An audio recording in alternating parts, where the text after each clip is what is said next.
Hi everyone! Today I'm talking about my favourite organisation methods that got me through my PhD.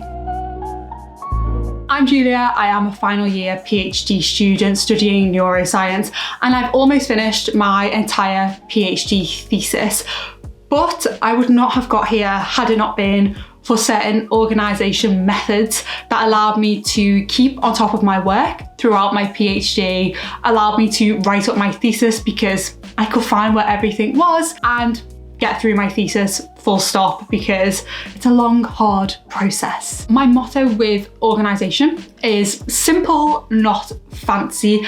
I don't really have a million apps that are keeping me organised. I have a few core apps and processes that enable me to keep everything together. Doing a big project can feel so overwhelming, but tools are definitely your friends, and these ones are my favourite. For planning my lab projects, one of my favourite tools was a Gantt chart. A Gantt chart is a chart which spans over a period of time. I used to do mine in months, and in that you can map out timelines for different projects and different, for me, experiments. So I would set a Gantt chart every 3 months during my PhD. I would use Excel to do this, so really simple. I didn't use any fancy software, but I know there are software out there that you can make a Gantt chart in.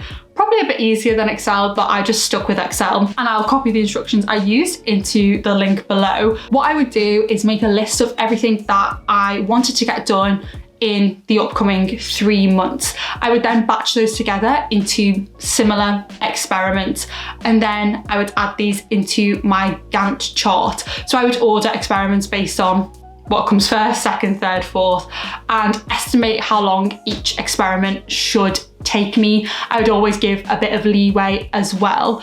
And I just think this method of organising is really nice for 3 month blocks, or even a bit longer. You could do a year block if you wanted to, and being able to see from a distance what you need to do and what's coming up next. With my Gantt chart, I would change the colours of the bars once I completed them. So I'd make everything like a really bright pink colour, and it was so satisfying at the end of a 3 month block when you change that last bar to pink and you just see that you've done everything. Such a good way to keep you organised and also keep you motivated to keep going. I also had a really detailed calendar during my PhD. So I am a big fan of time blocking, as you may already be aware. I made a whole video on it, but I would time block my days during my PhD. I would normally do this the week before or on a Monday morning and block out my week for all my experiments using that Gantt chart. So look at my Gantt chart, what have I got to do this week? And then go to my calendar and block out the time each day for the experiments that I was going to be doing.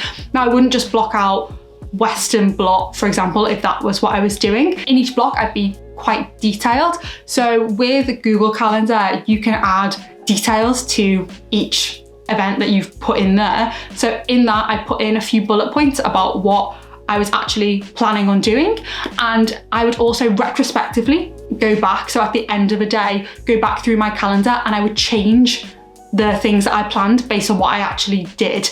Now, this may sound like, well, why would you go back and change the calendar to what you actually did?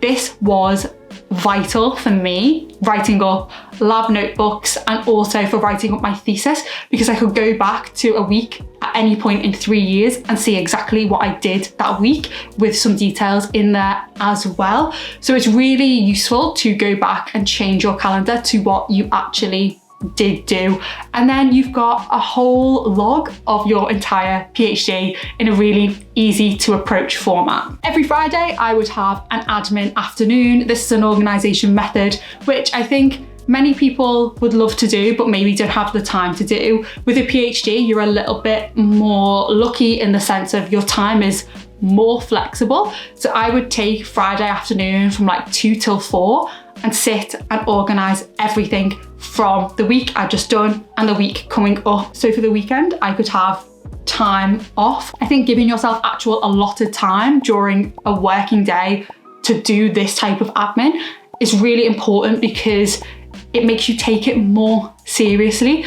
if I put this type of admin for my PhD on the weekend, I'd just faff around, I wouldn't do it properly. Whereas if I was sat at my desk with everything in front of me that I'd done that week and what I wanted to do based on that work the following week, it just made it much nicer and I felt much more on top of things. So yeah, I would use the work that I'd done that week and then plan what I wanted to do the following week and put it all into my calendar, like I just said, but giving myself an allotted admin afternoon on a Friday, made sure that I did this consistently, and it just made me feel really organized and in control of my work. I also had a to-do list book. So I'm a big fan of writing a to-do list, as well as having my calendar and my Gantt chart.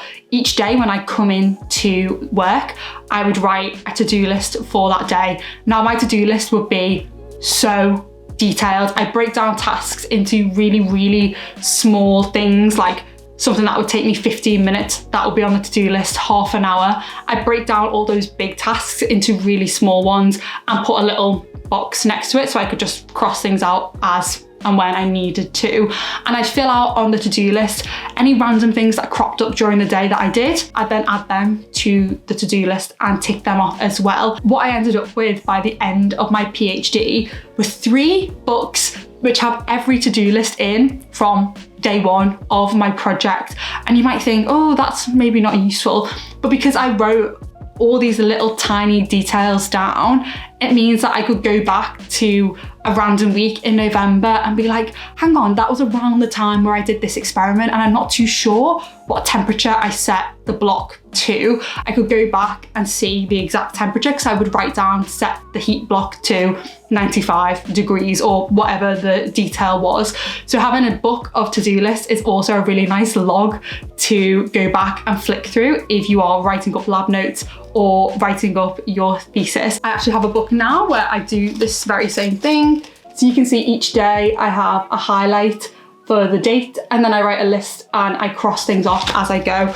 And it's just really good to have this all in one place. It's nice to be able to go through and see exactly like what I've done the week before.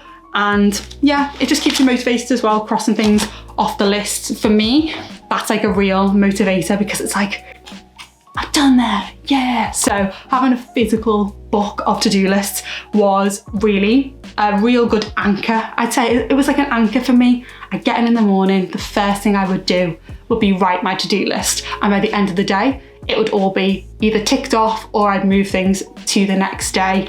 And yeah, it was just a nice routine to have and it kept me really focused. Throughout my PhD, I became a lover of templates. Templates save so much time and also so much indecision. And what I mean by a template is a document that if you do a process over and over again, there is a standalone document that you can go to use for when you're doing that process. For me, this was filling out my lab book. My lab book, I typed everything because I'm really particular about my handwriting and I like it to be super neat. And it would really stress me when I got a spelling wrong and I had to cross something out. So I prefer for my lab book to type everything. I had a specific way of organising my files, which was based on the year of my PhD. In that folder, I'd have all of the months of my PhD, and then within each of those folders, I'd have each file organised by date. I have quite a good memory for time, so I could think, I did that experiment in May 2019 and then go back and find the experiment that I did. I know some people prefer to have things organised in experiment folders, but this is just the way that my brain works. So when I started a new experiment, I would take my experiment template, copy it into my folder, rename it with the date and what the experiment was called, and then I could just go in and add the details. So for each experiment, I would have an introduction, which was why I was doing the experiment in the first place, just to remind me, and then when I go back, I could be like, that's why I did that. The main question that I was trying to answer with this experiment, the samples that I'd use, the methods that I'd use, and for each experiment, I would copy in my protocol for the experiment I was doing, even if the protocol was identical to the last time and the time before, just in case I've made a small change, because sometimes with experiments, you might be like running late, so you leave a blot on for an extra 10 minutes. I could add that then into my protocol. So I copy in my methods, and then I would also add in my results at the end once I had them. So then I had this document which had listed the objectives, the main aim, the methods, and the results for every experiment. And then for my lab book, I would just print them out, cut them and stick them in. And then it means now that I'm leaving, if anyone needs to find things from me and they look in my lab book, hopefully it's well organized, so it's not just understandable to me. I also really like to store information all in one place, and for me, I use Excel to do this. And the main way that I've used this is to store my references and my notes about these research papers. I've got a whole video on how I did this, so I'm not going to go into too much detail, but I just like to have a store where I know all of my notes on a certain subject are, and Excel just let me do this really easily without having to learn other softwares, and I know how to like organize things in Excel by column and blah blah blah. So what I would do for this is copy in my references. I'd write a single summary sentence for each paper. I'd also categorize it, so what type of subject was the paper talking about, and then in the final column I would talk about the main points in that paper that were relevant to my work, and also any things which stood out to me as maybe being missing something or maybe not being quite right with the methods, just making a note of all of those things in a column as well. And then it means that when I've written my lit review and my discussion, all I've had to do is go to that spreadsheet, and I've got like hundreds and hundreds of papers in there, but I can go to the exact section that I need based on the topic and read through the papers that I've already got. And I add in new papers as they come along, and as I read them, I just open up the document and add in the new papers with the notes that I have. So using an information store like Excel for organizing references has made my life so much easier, and I just wish I'd done it from day one of my PhD, actually day one of undergrad degree. It would have really helped for all those essay exams. And finally, and this is the latest addition to my organisation tools, is having a virtual notebook. Now I love pen and paper. I absolutely love writing things down. To me, I take more in, I concentrate more. So I've never really tried having a virtual notebook, but I was recently introduced to Notion and I love it. I absolutely love it. So you can really organize all your notes in whichever way you want. The notebook is really, really free and unstructured, which at first I was like, oh, there's no structure, what should I do? But I've made my own structure in Notion, and I now use Notion for everything from PhD work to planning YouTube videos to when I read neuroscience papers, I will add them to a document in Notion just so everything is grouped together. I also have budget planning in there. I have virtual to-do lists in there. It's a great one-stop shop for organisation, and so many people asked me when I was writing up my thesis, how do you make those to-do lists online? It's Notion. I would definitely recommend getting Notion if you have a project that you want to organise or multiple projects you want to organise. It's a really nice system to use, and I'm sure I'm probably using about 10% of it right now, and once I've got more used to it, I might just do a whole video on how I'm using this wonderful virtual notebook to organise my life. I feel much better and more organised outside of my PhD now that I have this. So those are the main organisation methods that I used throughout my PhD, from planning experiments to writing up my thesis, to keep me organised and help me feel in control. I think that's one of the hardest things when you're doing a big project, is feeling out of your depth, and it's so easy to fall into that overwhelm because there is a lot to do. But if you have systems in place, those things feel very, very manageable, and you can take it one step at a time, and you will eventually end up with the end result that you wanted. So I hope these methods help you, and thank you so much for watching this video. If you want to learn more about the brain or learn some neuroscience-based mindset tips and productivity tips, then subscribe to the channel, or you can catch me over on social media, and I will see you in the next one. Bye!